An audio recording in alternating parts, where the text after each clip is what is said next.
Well, that's the sewage. Probably a pipe broken somewhere, eh? Well, it's been like that for years. For years? Yeah. And yet there's kids playing within about 4 meters of it. Yeah. Look over there. They got to walk across it there. It comes from that house over there, look. See? They've got pads up through there where they... You can step in the dry part to go across, you know. You can see where... Now, how long it's been running, you can see all the growth of the see how tall the vegetation is here. The yes, that'll give you an idea how long it's been like that. Any other questions? How would you describe the services provided here by the Moree Plain Shire Council? I think I would adopt the terms of the Moree Plain Shire Council itself, nil. They supply no services. They agreed that they supplied no services. They admitted, and it is to their great credit, as a matter of fact, that they did not attempt to dally with the inquiry and did not attempt to pull the wool over our eyes. They never pretended that they supplied services. Here they in fact argue they are legally forbidden to provide services, to which I would answer that that is no answer, because if they are legally forbidden, it is their responsibility to draw the attention of those organisations and governments in the country who have the legal responsibility to look after these Australian rate-paying, tax-paying citizens with these services. It is quite unacceptable that there should be raw sewage on the ground, and the health inspector of the Moree Plain Shire Council must know about it, or ought to have made himself aware about it, and did not draw it to the attention of the appropriate authorities. This buck passing cannot be done on the backs of the Aboriginal citizens of Toomelah. It was drawn to the attention of the appropriate authorities. Well, it should have been drawn to the attention more loudly and more often, and you should have stood on the steps of the buildings until they provided the services. If I could attack the video. The first thing you can see coming to Toomelah is the approach to it. You know, roads. And overall now left there you can see the new school. How long has the school been standing? This one here. Toomelah, a welfare board reserve since 1937 and a freehold since 1975, came to the attention of Race Discrimination Commissioner Irene Moss when she visited the community after the Toomelah Gundawindi riot. What she saw resulted in an inquiry being set up by the Human Rights and Equal Opportunity Commissioner headed by Justice Marcus Einfeld. Ms Kay Mundine, a senior Aboriginal Commonwealth public servant, and Sir James Killen, a former Minister of the Federal Government. This was in July 1987, and the inquiry visited Bulwara Lagoon, Boggabilla, Gundawindi and Toomelah where they held hearings. Government officials also were called before it in Sydney. Some 73 people gave evidence. My mother-in-law grew up back in the 30s, in the 20s, and these houses are still standing here today and still being used. And I believe just where you grew up. The next one. The next one down. Yeah. The Toomelah community of 500 Aboriginal people endures appalling living conditions which amount to a denial to them of the most basic rights taken for granted by most other groups in society and by other Australian communities of similar size. Their houses are substandard and overcrowded, actually contributing to a range of diseases. The community is without a safe and certain water supply and a safe means of sewage disposal. The area is frequently completely isolated from all services and contact with the outside world due to closure of the inadequate access roads by rains. Community members display higher than average rates of a range of debilitating disease for which they cannot get adequate treatment. This situation has persisted for decades, despite the fact that attention has often been drawn to it.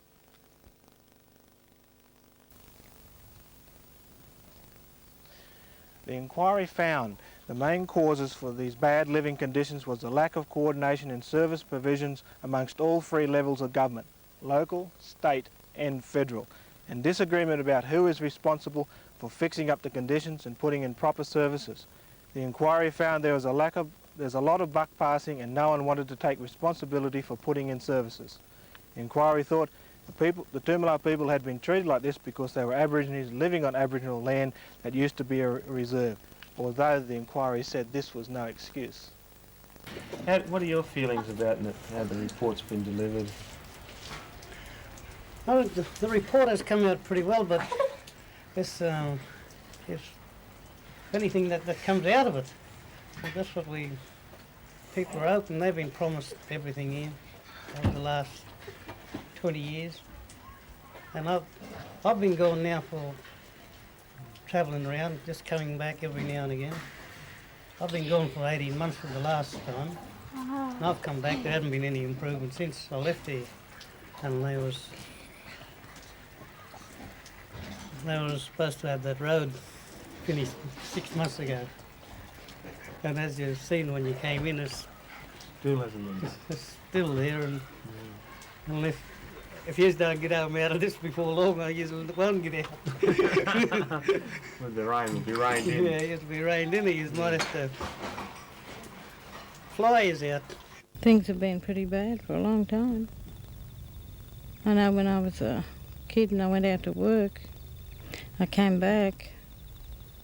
In those days we were sent out to work, and I came back and there was nothing done, and so 30 years. There looks like there's a few newer homes as you come into the settlement. Are those fairly recent? Yes, they're new homes, not long. What's the feeling sort of people in the town? Are they very hopeful of what will happen tomorrow and sort of that the agencies will... Well, I think they're hoping for better things to come out of it. I know some people are very angry at the moment, and very, very angry about their homes. Our inquiry has taught us that more than at any other time, there is an irresistible call for governments and their officers to listen and be responsive. Whilst seeking to forge a political and community consensus on Aboriginal and Islander policies to achieve the results and goals desired, our leaders must primarily lead.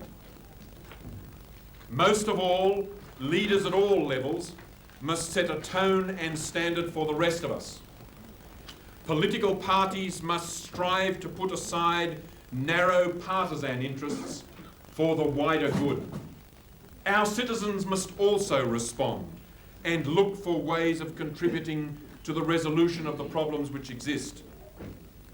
The white community must galvanise its copious resources of intellect, capacity and money, and build bridges of communication and understanding with Aboriginal and Islander families and people through our community, sporting, social and children's groups, public and political organisations, as individuals, and by other available means.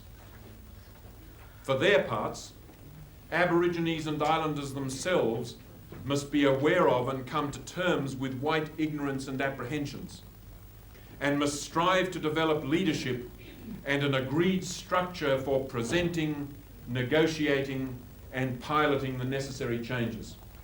To find what changes were needed in Toomelah, the inquiry's investigation covered 5 areas: to inquire into and report on the social and material situation of persons in Gundawindi, Boggabilla and Toomelah, and identify the social and material needs of these and nearby communities.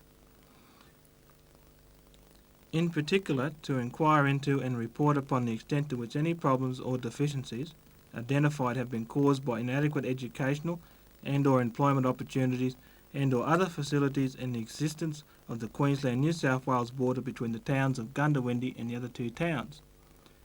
To investigate and report upon the state of the community relations in Gundawindi, Boggabilla and Toomelah, and the way in which problems identified can be resolved among these and nearby communities.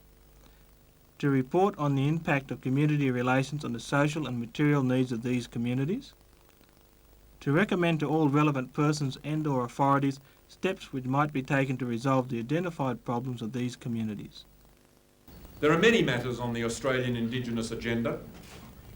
They cannot all be solved immediately or even attended to simultaneously. Some of them should be seen as providing a transition from the past to the present and the future. Some of them vary in type and definition from one Aboriginal or Islander community to another. They all need prompt, careful and sympathetic examination and attention. There is, however, nothing more urgent than the need to provide the basic fundamentals of decent living conditions, proper education and training, adequate health services, and real opportunities for employment. As seen from this report, the residents of Toomelah lack them all. No society which permits its citizens to live in the conditions detailed in the pages of our report can rest or claim decency until the conditions are removed. Our findings reveal appalling bureaucratic bungling and neglect for decades.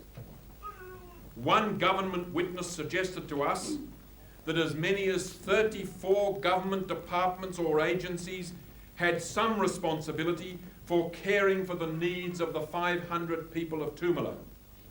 In the light of the level of desolation of these people revealed by this inquiry, this madness explains more graphically than any other word in the report where the money has been spent.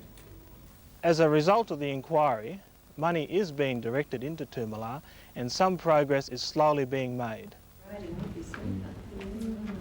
At the top of page 4 of this summary of the report, it gives you a summary there of what the report said on housing at Toomelah. The inquiry criticised the housing at Toomelah. Perhaps that could be better written. It criticised the authorities who are supposed to be funding housing in Toomelah. It said that most of the houses, most of the 40 houses at Toomelah, are too old, they don't protect people from the weather, they don't have gutters and the other necessary things, and that they're overcrowded. And also, there's just simply not enough houses for people. The number of people living in each house is too great. It says the inquiry approves of the New South Wales Housing Department's plans to build 8 houses at Toomelah, and that these houses are designed to suit individual families the way you wanted them done. The new owners have been properly consulted about what you need, the number of houses, the location, the design and so on. And the management policy includes self-determination. When those houses are built, and they will be built, if it takes a fair bit of lobbying to get it done, okay, but they will be built and they'll be managed by the co-op or the land council in whatever way you think fit.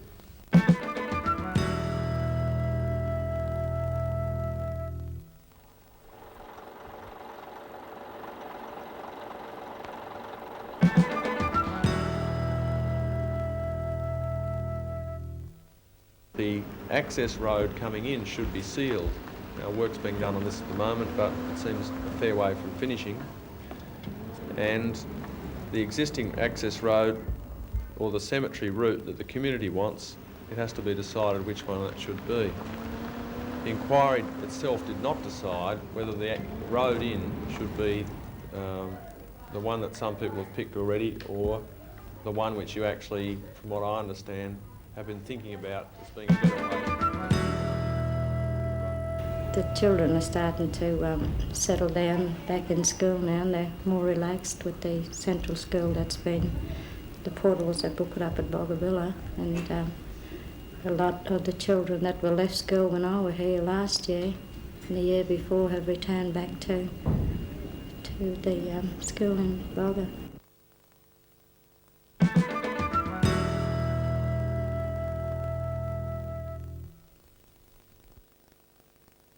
We will supervise and monitor this report, and we will expose to the Australian people the refusal and deficiencies of government to face their responsibilities here at Toomelah.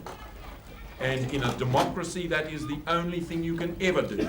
But after all, it has achieved quite a lot for Australia over 200 years, and other civilisations over even longer period. And we are confident that the unanswerable will not be put forward again by government bureaucrats and other people coming forward trying to justify the unjustifiable. They will, we believe, face their responsibilities. They receive funds to face their responsibilities. They are funded by the Australian people to carry out these obligations, and we will report to the Australian people if they do not. As of December 1988, houses had been brought into Toomelah, and the water and sewerage system is just about complete. And a TAFE college is being built in Boggabilla in conjunction with the high school. The inquiry has certainly started some changes, but to keep those changes moving, the Toomelah social plan will play a major role. The committee forming the social plan will coordinate the service providers, an important step in putting self-determination into practice. We'd like to take control of this and make sure that people that come down here look after the place. We don't like to see, like I just showed you across the road over there. Yeah. And we like them to respect this place as we respect it. In the past, people here, there's been a split amongst the people for years. Yeah. And it's amazing in the last couple of months that people have come together, to want to be part of Toomelah, to see things happen at Toomelah. Yeah. And everyone sort of, not everyone, but most of the people here at Toomelah are coming together and talking about what's needed at Toomelah, which didn't happen in the past. Right. And that is, I think, do you think that is one of the major developments of this human rights report? That's one of the major ones, to see people come together. And, we had one guy who chaired the meeting, and it's the first time he's chaired a meeting. Right. And he said it's really great to see people from Toomelah, new faces coming in to, want to help in the future of Toomelah. Oh, good. So, if anything, ideas are coming up at the moment, or you're just slowly taking it bit by bit? We're just slowly taking it bit by bit because the social plan is new to us, and now we've got a lot of work to do. It's mainly coming from the people. Right. It's not just ADC, DA or anyone else. It's the people telling the social plan. They're the ones that are formulating and deciding it. Deciding on what's going to be the future of Toomelah. The Gummeroi elders from this nation has given us a lot of wisdom and a lot of knowledge and certainly a lot of input to be able to get us today to survive and still live and come through what's been happening in Toomelah. So self-determination is just, like the judge said, it's been a dream of mine to see the people just have that opportunity to be able to say, I want to control my destiny and I want to control my kids' destiny. As Aboriginal people in this country, we want the same as you have. We demand that right as Aboriginal Indigenous people.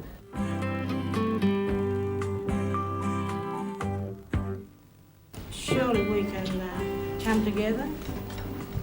There's room for us all. Australia's a big place.